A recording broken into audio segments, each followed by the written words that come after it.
Hello, everyone, and welcome back. Today we are looking at the Quasar Fire Class. It's really a transport, but if you remember seeing this anywhere, you will have seen this most likely in, I believe, Rebels, where they were using this. Well, they captured it from the Empire, and the Empire they showed the Empire using this as a fighter transport.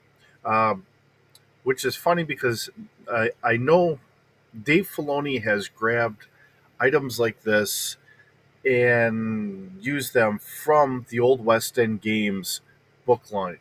And he's put them into Rebels, just like where he had taken Thrawn and he's tried to bring him into actual canon, trying to bring all the fan favorites into the galaxy. And because he also had his hands in the Ahsoka live action series, he was able to bring Thrawn in there as well. Um, whether you like Filoni or don't like Filoni, everyone's going to have their own opinion, and that's perfectly fine. Everyone should have their own opinion. I do like the fact that he is trying to, in whatever limited way he's able to. I don't know politics in Hollywood and Disney and all the other silliness. I just know this is where this stuff kind of came from. Thank you, Timothy Zahn, for creating such a wonderful character as Thrawn. As my phone is going off here, um, it's just wonderful that we can actually see characters that good writers from Timothy Zahn, uh, Michael Stackpole, and many others.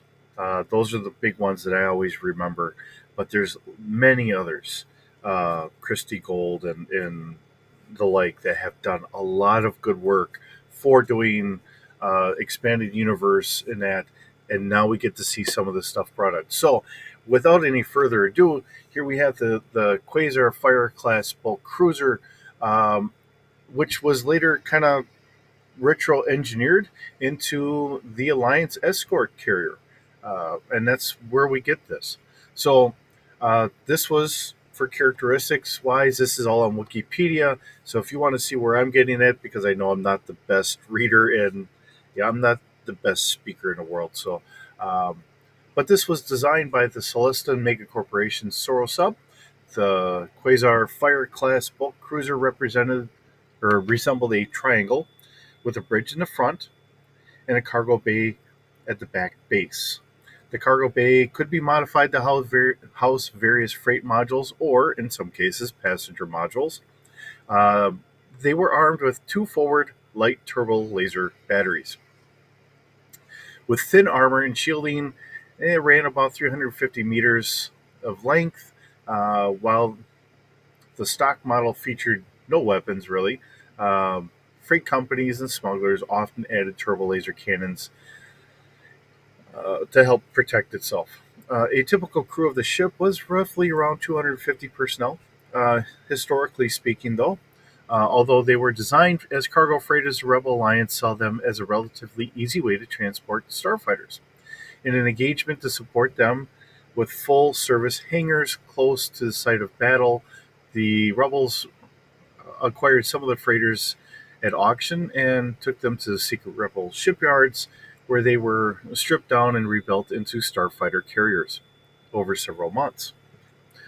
After modifications, they could carry roughly about 48 starfighters, each squadron, four squadrons total, um, which was an improvement over other carriers the Alliance fleet had had. Montgomery Star Cruisers and Neutron Star class bulk cruisers, which could only hold about 36.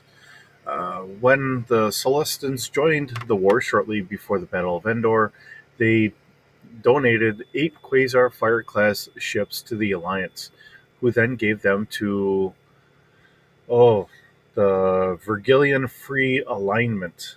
Try and say that 5 times fast. Who were fighting against the Galactic Empire allied aristocrat in the Virgilian Civil War. The Virgilians modified the ships even further with Imperial technology, improving the sensors, shields, weapons, and computers for 4 to or of four of their eight cruiser carriers. The ships were instrumental on the Virgilian free alignment victory just before the Battle of Endor in 4 ABY. Due to the significant damage sustained during the last battles of the war, the free alignment were only able to send two of their cruiser carriers to fight in the Battle of Endor, including their flagship, the Flurry, captained by Tessa Manchesco. The Flurry uh, then went on to participate in the relief mission of Bakura, but was destroyed by the Imperial frigate Dominant during the battle. Due to their efficiency and fragility, the Quasar Fire class cruiser were accompanied by their own battle groups.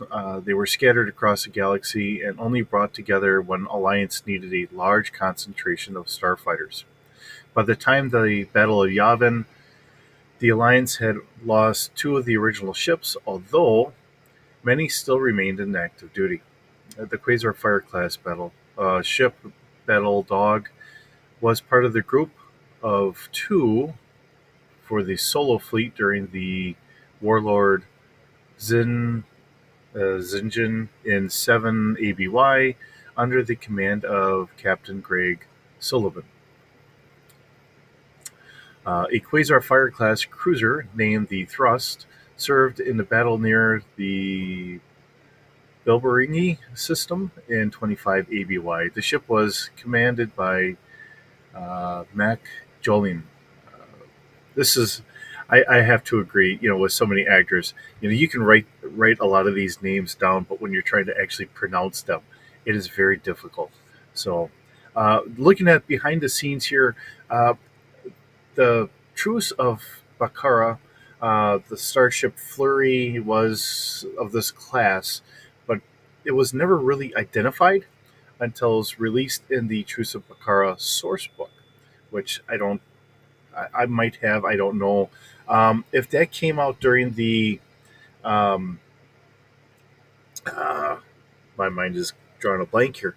If that came out while Wizards of the Coast had it, I did not buy a lot of the extra books. I bought the base books, and I had some slight issues. Most notably, and many of you might find this completely hilarious when you're looking at it as a role playing game. Um, because we had gotten Star Wars, the role playing game, at the same time we had gotten D20 Modern. Now, technically, you should be able to grab a character from any franchise and kind of throw it together if you so choose to, which is fine until you looked at some of the damage. Now, they really kind of, as the term goes, nerfed the lightsabers. Um, I believe lightsabers did 2d8 damage, and um, maybe it was even 1d8. My mind is, because it's been a while since I did it. But the thing that's always stuck in my mind, a manhole cover from D20 Modern actually did more damage than a lightsaber did. So we had many jokes as we were running along, just doing other things and saying, what is a Jedi more concerned about, a lightsaber or a manhole cover? And it was always the manhole cover. Um, so when it comes to that, we had some issues. Now, I do love what uh, in Knights of the Old Republic from BioWare, what they had done to really combat those issues. They took it from a game standpoint and then they really fixed it. So um, after that, I mean, I really didn't have a lot of interest from the guys to play it, but if I ever wanted to do it, I would grab their system for running Jedi and add it into the game. So if you guys ever see that, you can find any of the books online or whatever, take a look and see what you think about it. Let me know in the comments when you do that. Um, all right, so getting back in the video game Star Wars Rebellion, the Quasar Fire class is referenced as an Alliance escort carrier and is treated as equivalent of the standard Tan Folk class escort carrier, which was only used by the Galactic Empire. Both vessels had identical gameplay values, being able to house six squadrons of starfighters, but were uh, vulnerable from both high capital ship and fighter attacks. So here's another ship that you know they, Dave Filoni could be saying that the one that he used in Rebels could have very well been the 10 Falk class escort carrier. Um, it is an interesting design in that when you look at it in those regards, um, but uh, has a very, I mean, to me, when I look at it, and I'm, you have your front command area, uh, your bridge section and all that, and honestly, the way that kind of tapers off, it looks like it's its own landing strut right there. And if this can sit fairly close to the ground, um, to the point where it can just have some ramps that extend down, and you can have vessels or vehicles or whatever go in, pick up containers, and haul them out. That works very nicely. Um, so as we go through our stats here, we do have a length of 340 meters. We have roughly about 250 crew with four gunners themselves. Um, Cargo capacity is only really 100 metric tons, which doesn't make sense because this is a huge ship. Um, this is what they have in the book. I'm thinking that they're saying that after maybe having starfighters or whatever. Um, yeah, it's just one of those things of, what are you grabbing this from or whatever. And again, when they're you know taken from one to another or whatever. Now this is considered a modified version of the Sorrow sub. If I can speak today, that would just be wonderful. Okay, this is a modified version. So obviously, to me, you're seeing 100 metric tons after you have your 48 fighters in here, which makes all the sense. Okay, so consumables. We have 4 months worth of consumables. Of course, these are not readily available for sale.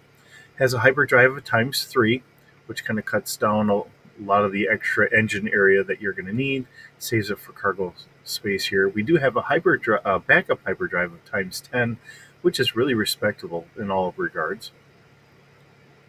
I don't know why they put unlimited for nav computer. It's just going to be a yes or a no. So yes, it's going to have a nav computer, and it has a maneuverability of 1D. It's not a very agile ship. It's not meant to be. It's a cargo ship, and in this case, it's a converted cargo ship into a carrier. Um, so the reality is, you don't need it to be maneuverable. Has a space of 5 for a transport vessel. That's pretty respectable. Just being honest, it's pretty respectable for a combat ship or for a cargo ship. Has shields of 60. So remember, this is a modified version of this.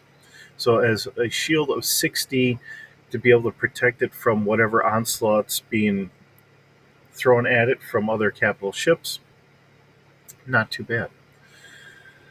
Okay, um, our sensor packet. So we have passive sensors that can reach out to 6 kilometers. We can actively scan out to 7 kilometers. We have a search going out to 10 kilometers and a focus up to 400 meters.